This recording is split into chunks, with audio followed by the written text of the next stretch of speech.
Daun salam dimakan jerapah, yang jawab salam rezekinya berlimpah. Assalamualaikum warahmatullahi wabarakatuh. Salam, tak lupa pula kita junjungan kepada kehadiran kita Nabi Agung Muhammad SAW yang selalu kita lakukan acara.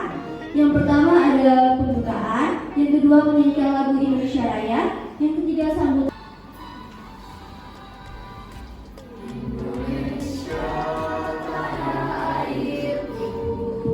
Aku untuk memperkenalkan diri teman-teman, nama aku dari Rizky Jabal, Bisnis Budaya, dan aku dari Kesmas 23. Aku buka SOP 2023 ini dengan membaca lapas basmalah. Aku yakin teman-teman di sini udah tahu pasti apa itu SDM. Nah, pertanyaannya, SDM yang mumpuni itu kayak gimana?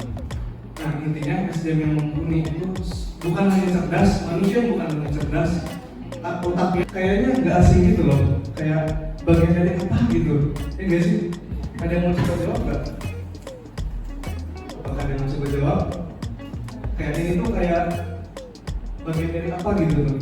Tadi kan masalah soft skill. Nah, itu menjawab. Jadi soft skill itu merupakan suatu kemampuan yang ada pada diri kita dan kita mau belajar untuk mengembangkannya gitu. Barang-barang ini adalah barang pendidikan. Maksudnya itu kebutuhan yang wajib kita penuhi. Masih muat, masih ada space. Ya kan? Sekarang kita masukin waktu biar apa? Kalian tahu nggak? Pribadi sendiri manajemen waktu biar apa? Biar bisa nongki, biar bisa main, biar bisa healing, biar bisa sama ayam. Teman-teman bayangin kalau satu toples ini diisi dengan pasir semua dulu. Gimana? Yang benar cukup nggak? Nggak kan? Sebenarnya cukup? Nggak. Aku mau bahas nih strateginya gimana. Ini tuh secara umum aja ya. Setiap orang individu itu beda-beda. Aku sendiri juga beda. Tapi ini aku akan jelasin secara umumnya aja. Yang pertama itu buat skala prioritas. Ini adalah basic banget.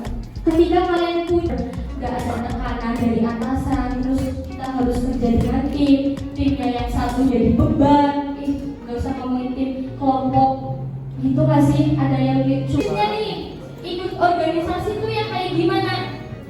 Yang pertama tips organisasi ya, yang pertama yang kalian duluin ini dong apa? Sesi tanya jawab. Jadi saya memberikan waktu buat kalian semua nih, buat ada yang mau tanya tentang tadi materi yang sudah disampaikan. Yang Tadi kan ada poin tuh yang katanya kalau pertemanan itu mengutamakan kualitas daripada kuantitas atau kualitas daripada jumlahnya. Terus tadi juga ditambahkan kalau kita itu dalam memilih teman itu jangan yang kayak membuang waktu kita, terus kayak mending itu yang mencari yang bermanfaat yang bisa diajak belajar bareng kita. Tapi aku pernah baca nih tips and trick dalam dunia perkuliahan itu, kita itu harus bisa membedakan teman yang benar-benar bisa diajak untuk mengerjakan tugas, teman yang bisa diajak hanya untuk main, teman yang bisa untuk diajak bercanda, itu harus dibedakan. Itu pandangan kalian itu gimana? Oke. Tadi yang ada di to-do list, ada di skala prioritas, itu yang diusahakan yang itu dulu. Apalagi kan sekarang kegiatan mahasiswa di semester awal lumayan padat, dan itu emang perlu nongkrong-nongkrong yang gak berguna gitu. Yang perlu sih 1 kali 2 kali biar gak stres, gak apa-apa. Tapi kalau misalkan kita sudah berbaur nih sama teman-teman yang udah nongkrong, otomatis kita ke bawah nggak? Iya kan, kita ke bawah, jadi kita pengennya nongkrong terus, keluarin duit banyak, kasihan orang tua juga. Kita juga harusnya memilih lah, dewasa ini kan bukan hanya tentang umur, tapi tentang kualitas diri. Gimana kita membranding diri, gimana kita menaikkan selling diri. Jadi tadi kan dijelaskan cara untuk menjadi mahasiswa yang punya SDM yang fleksibel terhadap perubahan yang ada. Nah, apa sih cara kita sebagai mahasiswa agar bisa menerapkan hal tersebut, apalagi kita belum punya skill yang mumpuni? Contoh simpelnya ini ya, kita sebagai mahasiswa itu sebenarnya mau gak mau sih kita harus organisasi biar kita bisa melatih skill tersebut, mau gak mau ya.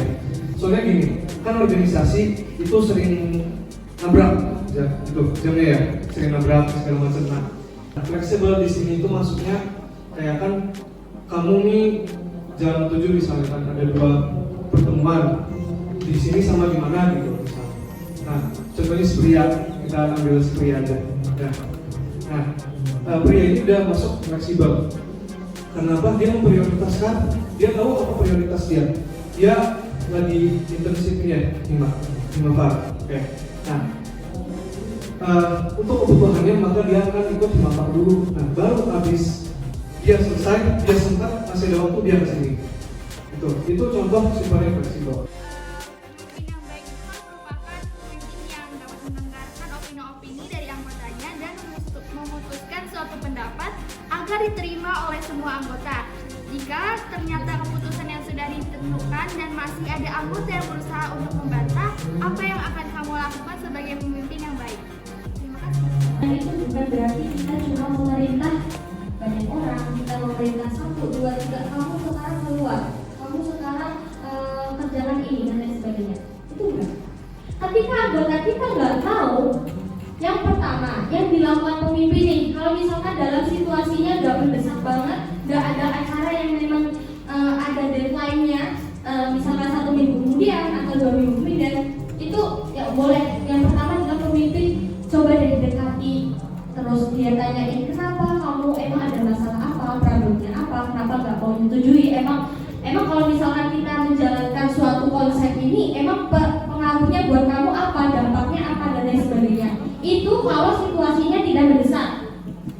Tapi ketika situasinya mendesak, misalkan nih 2 hari kemudian ada acara Dies Natalis misalnya, tapi dia tetap gak mau setuju apapun yang sudah dibahas dalam sebuah forum. Yang dilakukan seorang pemimpin adalah oke, membiarkan. Itu tidak salah menurut saya. Menurut saya itu adalah hal yang tidak salah. Kalian pernah dengar istilah cut off gak sih?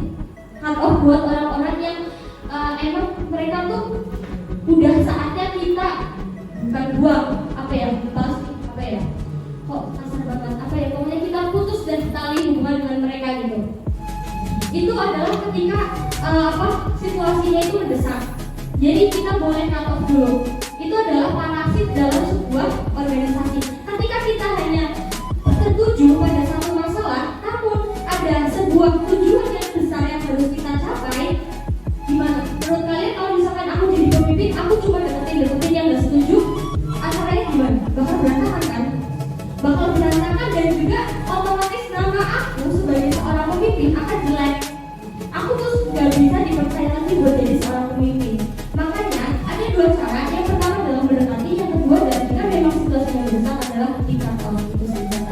1, 2, 3. SOP 2023